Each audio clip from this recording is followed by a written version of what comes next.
Right, Rachel, let's get stuck into the Seagulls. They lost 2-0 at Manchester United in their first game since sacking Melissa Phillips on Thursday.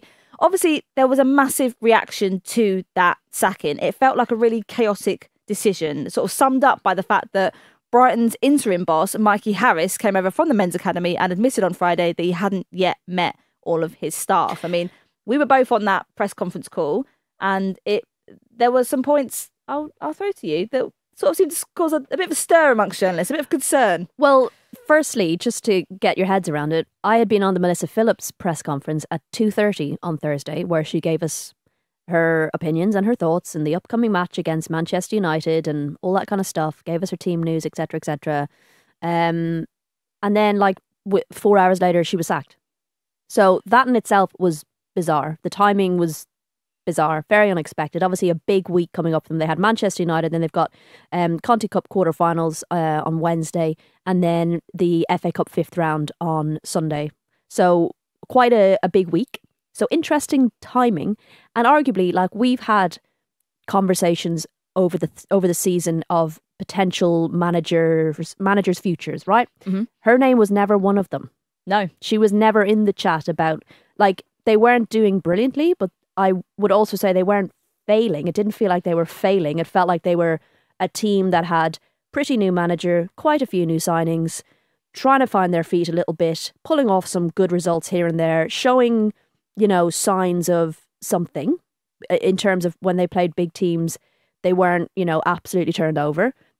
Managers spoke about how difficult they were to play. And I know people will say, but the data, yeah, fair. But they still weren't dead last. They weren't even 11th. They were 2 points off 7th place. Mm-hmm. So I think that's probably why it came as quite a shock to most of us. Well, I think it seemed to come to quite a shock for Mikey. Oh, God love him. So this press conference, it was quite an unusual one. Obviously, he was being asked, what they thought about the Manchester United game, where the sacking had come from. And he basically kind of said that he'd only been told about it on the evening before it took place. He was actually in charge of the under-21s academy sort of transfers. It was the last, few days of the transfer window. He got told, and then he sort of stepped into this role. And sort of admitted that, he wasn't the absolute expert in the WSL. And to be fair to him, he said, that would be disrespectful to the staff that work in it every single day. But obviously with his focus being so much on the men's side and the academy, he now has to kind of shift very, very quickly into, a completely different league, a completely different product, a completely different set of players and staff and way of playing. I think I didn't get the point of the press conference personally, because it didn't seem like they had prepared him in any way for the most obvious questions that were going to come his way. So we had done team news, we had done pre-Manchester United chat.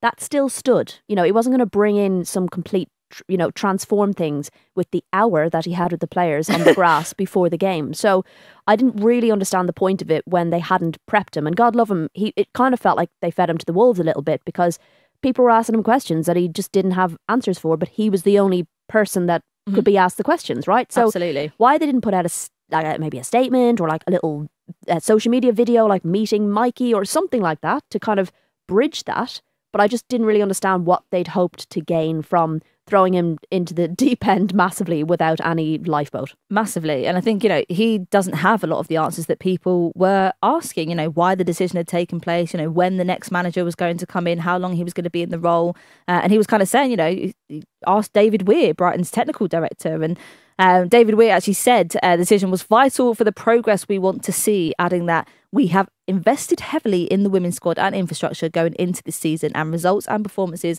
have not been at the level we had expected. So, Rach, as you kind of said, I mean, Brighton have made 11 signings in the summer, moved into this £8.5 million purpose-built training centre, and they weren't doing badly. They weren't doing amazingly, but I don't think that was the expectation. So for me, it feels like I'd love to know what the half-season performance targets were and how far off those Mel was, and whether that was way too high. Did Mel know that was not, that they weren't achieved? It just seemed so sudden and unexpected. Yeah. And everyone keeps saying she's been in the job 9 months. She came in the end of the season, April, May. They were bottom of the table when she came in. They finished 11th, so they avoided relegation. Mm-hmm. Then we had the summer. So, I know people want to include that in her managerial career, fair, but it's not like she was working with her players. in that time. And then she's had September, October, November, December, January, 5 months with those new players. So expectation versus reality maybe feels like they're on opposite ends of the chart. Yeah. And I think I appreciate that they're investing, and it's something that I really admire Brighton for. To me, they always seemed like a club that understood the long-term project, that it wasn't going to happen overnight, that you weren't going to start seeing loads of revenue, that you weren't going to shoot up the table just because you've spent money. That's not really how it works. And actually, if the goal is cracking into the top 4, the money then has to be spent on recruitment, because you're not... Look, Brighton have a decent team. They made some good signings. They made some exciting signings. Mm-hmm. But there's a lot of quite young players, like Elizabeth Turland, who's scoring most of their goals, is still quite young. So that's not necessarily a team that's suddenly going to get you into the top 4 in the space of 5 months. So it just seems a bit rushed and rogue, and maybe... But that's the thing. I mean, Mikey was kind of asked, what were the ambitions, and, is WSL top 4 within the ambitions for this year? And he said, very clearly, I don't think it's for this year, but it's definitely a long-term ambition. And, they were heading in the right direction. Yes, still very early days, but that is still possible because they're so far away from the championship. They're only just building and consolidating on what they've got. Arguably improved on last season already by being 10th, not 11th. That is true, but 2 points off 7th. Yes, but at the same time, I mean, defensively they are quite weak. Leaky. They are the second leakiest in the league. They've got a goal difference of -16. They have also kind of lost, quite a few of the kind of the old guard. Your Kaylee Greens, your Megan Walshes, Danielle Carter, Lydia Williams in there. You are bringing in these new players. That again is going to take time to gel. I mean, 11 signings is pretty much half your squad. So I think you've got to give a manager at least a season, at the very least. What I don't want to see is this kind of manager merry-go-round that I think we see in the men's game, is that it's kind of very reactionary thing to not feeling that they should be somewhere and then just thinking that the best thing to do is just to sack them. And surely Brighton would have looked at their previous history with managers and gone, actually, maybe what we need is stability. They got rid of Hope Powell, they brought in Amy Merricks, things improved under her. Got rid of Amy Merricks, brought in Jens Schur, which was Jens. Terrible. Ended up not, being a good decision. Oh, that was a good time. Got rid of him, said, Amy, come here, will you come back again? Cheers. Did all right under Amy, and then they went, no, fuck off again, we're going to bring in another manager. And now they got rid of her. And Emma Hayes touched on this. She said she was really surprised and shocked and thought it was too soon. She was like, managers aren't being paid £1 million for this. Do you know what I mean? Like, Mel Phillips left London City Lionesses, went to America for a short period of time, came back for the Brighton job, and then she's been sacked again. Like, what about their lives? I mean, that's not a reason to keep a manager because of that, but like this kind of short space kind of sackings, it's the same when we talk about short contracts for players. Like, it's really, really kind of unstable for a manager. I feel for her. It's going to be interesting to see where she sort of pops up again, because she is a good manager. Like, you look at her credentials at London City Lionesses.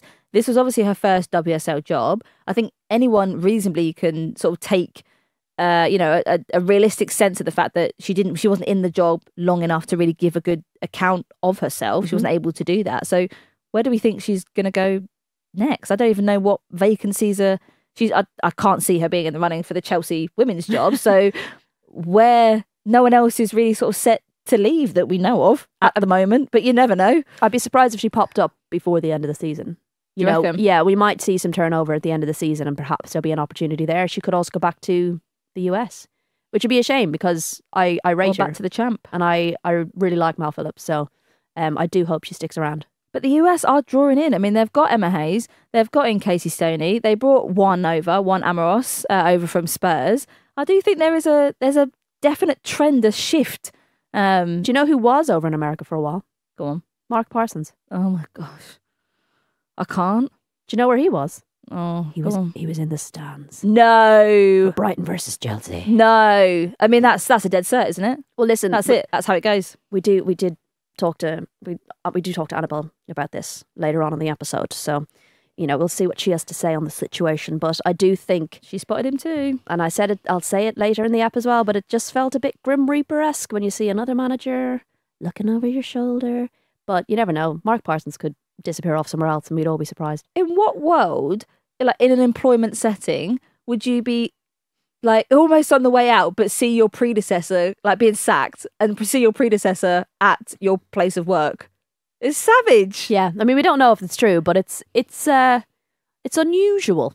Let's put it that way. Oh, well. Why are you sniffing around the WSL, Mark? What are you doing? We'll wait and see.